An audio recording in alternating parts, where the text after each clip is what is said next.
So welcome guys back to our channel, and you are watching drivennext.ug, and my name is Elias, and today I'm going to be taking you through this 2022 Land Cruiser Prado.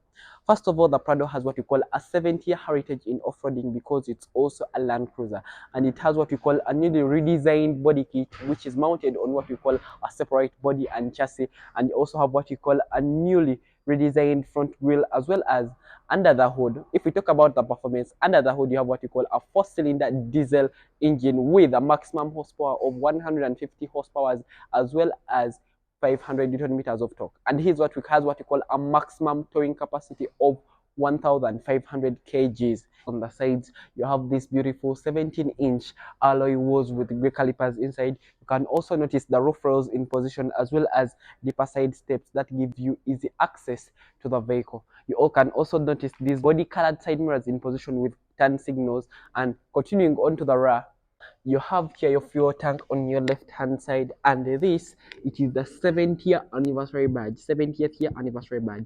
And this 70th year anniversary badge represents the 70-year heritage in off-roading the Land Cruiser has ever since its 22 development in the early 1980s. And this 70th year anniversary badge, it's only and only found in the Prado and on the Land Cruiser 300 series.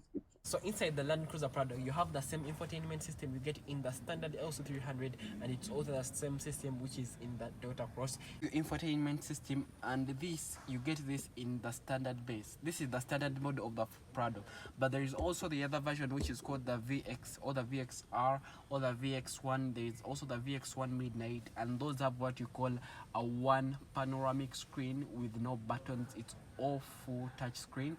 And here I can go through the menu of the vehicle. If I have phone, I have, this is Kendo's iPhone, and I can literally call anyone I want. This, because this I've turned on Bluetooth, and that Bluetooth helps to connect to my phone. So nice. Go back.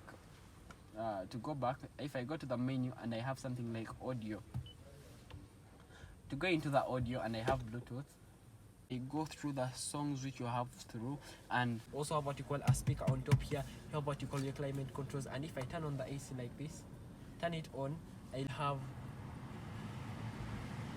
turn it off, I have what you call a storage space in here. I can literally store my keys. I have hill descent control, I have my high range and low range, and this, it's the best ashtray ever in a car. Look at it, it's like a cup, and if you pull it like this is actually your ashtray. You have your normal 2 cup holders. This is actually a 6-speed automatic gearbox. I have a 12-volt charging point. I have a USB charging point.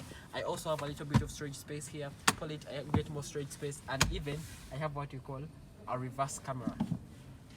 You see, I have a reverse camera. The reason as to why you see this thing which is crossing over, it's because it's mounted within the spare tire which you get at the back, and this has what you call a 6-speed automatic gearbox, as I explained before. Put it in drive, and it also has what you call the sports mode, in that it can literally go into what you call manual transmission. Put it back in parking. You have your multifunctional steering wheel in position, and this is it's actually what you call a push start car. Whenever you're going to drive what you call a push start car, first of all, the key is supposed to be inside the car, and also you first need to press the brake pedal and also push the engine start button. In the rear seats, I have plenty of headroom, as well as knee room and leg room, but my legs, they can't literally fit underneath the driver's seat unless he pulls it over. And also here I have what you call a 12-volt charging point with rear vents for the rear passengers, and I can change this configuration to what you call a 4-seater configuration with my normal 2 cup holders in place. And even I have what you call a general flat floor, in that for the 50th person who's sitting here, they are not going to feel that high. They're going to have what you call a very comfortable place to place their feet on. I have what you call a car seat fitting point here, grab on. And as I told you before, that this has what you call a 7-seater sitting capacity, in that I just need to press this and slide it over like this. To get into the 3rd row, I just need to pull this. If you pull it and then you push it up, you have your rear seat, your 3rd row in place, and also pull this, the base, just need to pull it like this.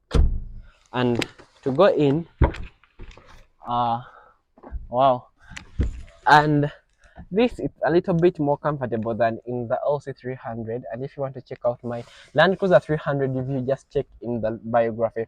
And these are comfy. You have your rear two cup holders. You have this window in that it's not that tinted, and people are going to be easily getting light from the outside. And I have these headrests. Just pull it up like that, and I have this nice, beautiful headrest, and life moves on. So let's go to the trunk and see the storage space we have. Open this tailgate. You just need to pull this like this, then it opens, and it opens widely in that you get a ton of storage space. And these seat ports are for the third row in place. You also get what you call a 12-volt charging point here. You also have a storage space in here, these hooks throughout. And this load cover, if you remove it, if I try to remove it like this, if I move it, removing it, it's very easy. But again, when this third row is in place, is it going to be like this? Because it literally doesn't fit. You can't literally fit it like this because these seats are going to be up. So I wonder how you are going to store this when you have what you call a third row in place. Put it back. So today we've been equipped with the TXL version, and there are also other variants such as the VX and the VXR. And if you have enjoyed our video, just please do subscribe to our channel on YouTube, and also follow us on all social media platforms. And also, thanks for watching. I'll catch you on the next one.